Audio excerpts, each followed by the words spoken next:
India கூட்டணி ஆட்சிக்கு வந்தால் 5 ஆண்டுகளுக்கு ஒருமுறை சாதிவாரி மக்கள் தொகை கணக்கெடுப்பு நடத்தப்படும் என்று முதலமைச்சர் மு.க.ஸ்டாலின் உறுதியளித்திருக்கிறார்.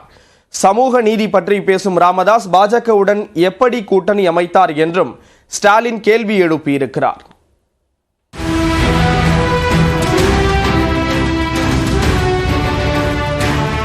தருமபுரி மக்களவை தொகுதி திமுக வேட்பாளர் மணி, கிருஷ்ணகிரி காங்கிரஸ் வேட்பாளர் கோபிநாத் ஆகியோரை ஆதரித்து தடங்கம் பகுதியில் முதலமைச்சர் மு.க.ஸ்டாலின் பரப்புரை மேற்கொண்டார். அப்போது சமத்துவம் என்றால் கிலோ என்ன விலை என்று கேட்கும் கட்சியான பாஜகவோடு சமூக நீதி பற்றி பேசும் ராமதாஸ் எப்படி கூட்டணி அமைத்தார் என்று கேள்வி எழுப்பினார். சமூக நீதி பேசுகிற மருத்துவர் ஐயா அவர்கள் சமூக நீதிக்கு எதிரான பாஜகவோட கைகோர்த்த மர்மம் என்ன? பாமக வலியுறுத்துகிற ஒரு கொள்கைக்கு கூட ஆதரவு தெரிவிக்காத,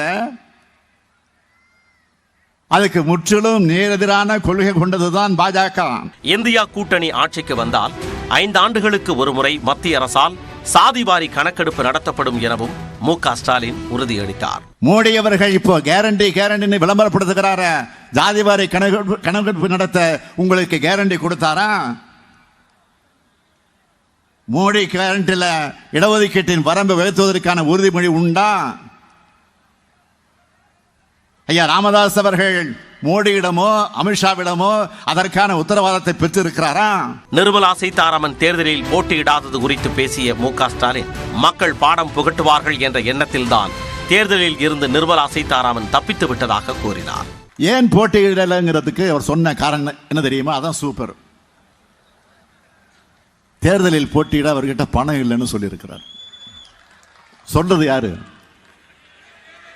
சாதாரண மக்களோட பேங்க் பேலன்ஸ் கம்மியாக இருந்தால் அவரை தான் விதிக்கிறவங்க சொல்கிறாங்க.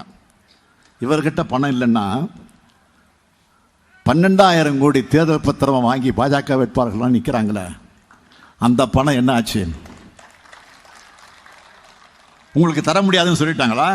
பச்சை துண்டு போட்டுக்கொண்டு தமிழ்நாட்டிற்கு பச்சை துரோகம் செய்தவர்தான் எடப்பாடி பழனிசாமி என்றும் முதலமைச்சர் காட்டமாக விமர்சித்தார். அட்டர்னி ஜெனரல் மாதிரி லா பாயிண்ட் எல்லாம் பேசுறாரு பழனிசாமி. பாஜக கொண்டு வர எல்லாத்தையும் ஆதரிச்சவங்க பாதம் தாங்கியா இருந்து மோடி அமித்ஷா இரட்டையருக்கு பௌசா பல்லக்கு தூக்கிய தமிழ்நாட்டு துரோகிதான் பழனிசாமி. இந்த தேர்தலில் தமிழ்நாட்டை வஞ்சிக்கும் பாஜக, சந்தர்ப்பவாத கட்சிகளான அதிமுக, பாமக வீழ்த்தப்படும் எனவும் முதலமைச்சர் சூளுரைத்தார்.